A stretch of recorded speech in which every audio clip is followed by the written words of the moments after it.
کہانی انجوائے کے معزز سامعین، ہمارے چینل کو لائک کریں، کمنٹس کریں، سبسکرائب کریں۔ یہ کہانی ہمارے معاشرے میں بہت ہی خاص سبق دیتی ہے۔ آپ جب اسے سنیں گے تو آپ ضرور اس کی تعریف کریں گے۔ اسلم صاحب کافی سالوں سے ایک فیکٹری میں کام کیا کرتے تھے۔ ان کا کام ایک سرد خانے میں تھا،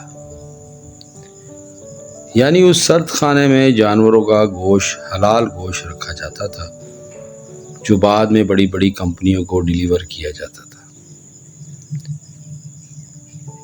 وہ اپنا کام بہت ہی خوش اسلوبی اور محنت سے کرتے۔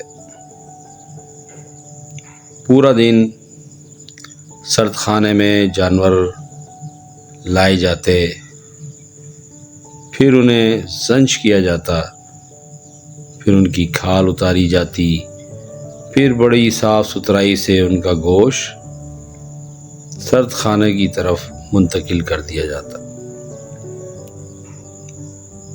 ایک مقامی شخص کی یہ فیکٹری تھی اور وہ وہاں سے پوری مارکیٹ کو گوشت سپلائی کرتا تھا۔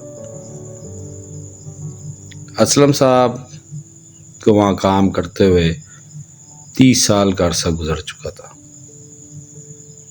اور ان کی کبھی بھی کوئی کوتاہی مالک تک نہیں پہنچی تھی۔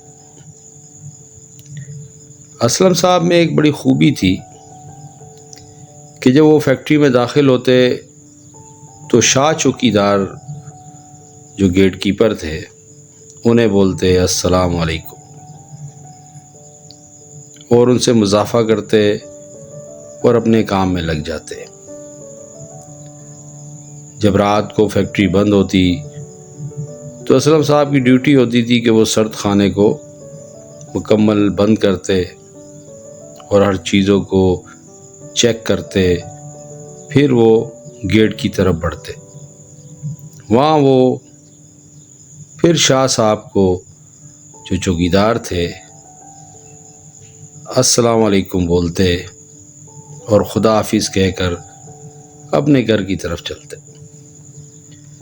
اسلم صاحب ایک مڈل کلاس سے تعلق رکھتے تھے۔ ان کے 2 بیٹے اور 1 بیٹی تھی۔ ابھی وہ چھوٹے تھے اور پڑھائی میں لگے ہوئے تھے۔ اسلم صاحب دن رات انہی کی فکر میں رہتے اور ان کی تعلیم و تربیت پر خاص توجہ دیتے۔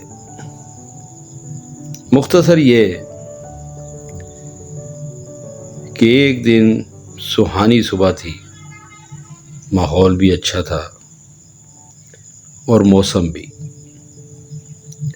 اسلم صاحب فیکٹری میں قدم رکھتے ہیں اور شاہ صاحب کو کہتے ہیں السلام علیکم۔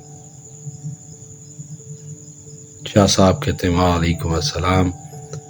تھوڑا سا رسمی تبادلہ الفاظوں کا ہوتا ہے اور اسلم صاحب اپنے کام کی طرف چل پڑتے ہیں۔ یہ ان کی 12 گھنٹے کی جابس تھی۔ آج بھی وہ معمول کی طرح کام کر رہے تھے، تو اتفاق سے آج انہیں گوشت تھوڑا دیر سے ملا، تو انہوں نے سوچا کیوں نہ اگر آدھا گھنٹہ مجھے زیادہ ہی لگانا پڑ رہا ہے فیکٹری میں تو میں لگا لیتا ہوں۔ تو وہ سرد خانے کی طرف چل پڑے اور گوشت کو طریقے سے ایڈجسٹ کرنے لگ گئے۔ اب گوشت کو ایڈجسٹ کرنے کے بعد وہ جب واپس مڑے تو اچانک انہیں محسوس ہوا کہ جیسے دروازہ کسی تیز ہوا کی وجہ سے بند ہو گیا۔ اب سرد خانے کا دروازہ اس طرح کا تھا جو باہر سے ہی کھل سکتا تھا، اندر سے نہیں کھل سکتا تھا۔ اسلم صاحب کافی پریشان ہو گئے۔ وہ جانتے تھے کہ ایک تو دن ٹھنڈے ہیں، اوپر سے وہ سرد خانے میں، اور یہ ساؤنڈ پروف اور ایئر پروف کمرہ ہے، اگر یہاں پر انہوں نے چیخنا چلانا بھی شروع کیا تو کوئی ان کی مدد کو نہیں آئے گا۔ اسی پریشانی کے عالم میں وہ دروازے کو پیٹتے رہے، مگر لیبر ساری آدھا گھنٹے پہلے ہی فیکٹری سے باہر جا چکی تھی۔ اسلم صاحب سردی سے ٹھٹرنے لگ گئے اور وہیں زمین پر گر پڑے۔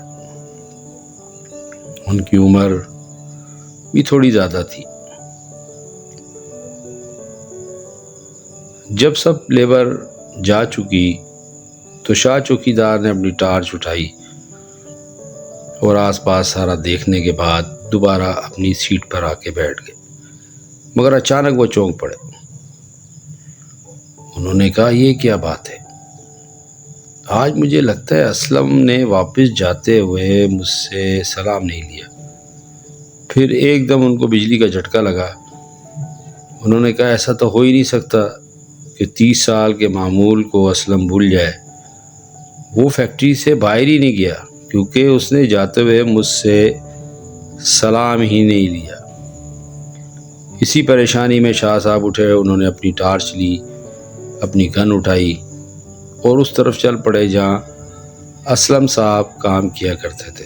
سرد خانے کے پاس پہنچ کر جب انہوں نے غور کیا تو سرد خانے کا گیٹ بند تھا۔ انہوں نے احتیاطاً دروازہ کھولا تو اکا بکا رہ گئے۔ اسلم صاحب زمین پر بے ہوش پڑے تھے۔ شاہ صاحب نے فوراً انہیں کندھے پہ اٹھایا اور اپنے کمرے میں لے آئے۔ وہاں انہوں نے جلدی سے ہیٹر آن کیا اور اسلم کو حرارت پہنچائی۔ کافی محنت کے بعد اسلم کی طبیعت بحال ہوئی۔ تو اسلم نے حیرانگی سے پوچھا، شاہ صاحب آپ مجھے یہاں کیسے لے آئے؟ تو شاہ صاحب نے کہا کہ اسلم بھائی، آپ کی ایک عادت تھی جو آج آپ کی زندگی بچا گئی۔ آپ آتے جاتے ہم سے سلام لیا کرتے تھے اور آج اتفاق سے آپ آئے نہیں، تو مجھے شک گزرا کہ آپ فیکٹری کے اندر ہی رہ گئے ہیں۔ تو ہم نے جب سرچ کیا، آپ کو ڈھونڈا تو سرد خانے میں آپ مردہ سی حالت میں ملے اور آپ کے ایک سلام کی وجہ سے آپ کی جان بچ گئی۔ دوستو، یہ السلام علیکم کا کمال ہے، یعنی کہ تم پہ سلامتی ہو اور دوسرے کا جواب ہے وعلیکم السلام، کہ تم پر بھی سلامتی ہو۔ یہ کہانی انسانیت پر بھی ہے اور اسلام پر بھی ہے۔ آپ لوگ کو اچھی لگے تو ضرور ہمیں لائک کریں، کمنٹس کریں، سبسکرائب کریں اور ہماری نئی آنے والی ویڈیو کا انتظار کریں۔ اور اگر آپ کو کوئی موضوع پسند ہو تو وہ کومنٹس میں ضرور بتائیں، ہم اس پر آپ کے لیے اچھی سی کہانی ضرور بنائیں گے۔ شکریہ۔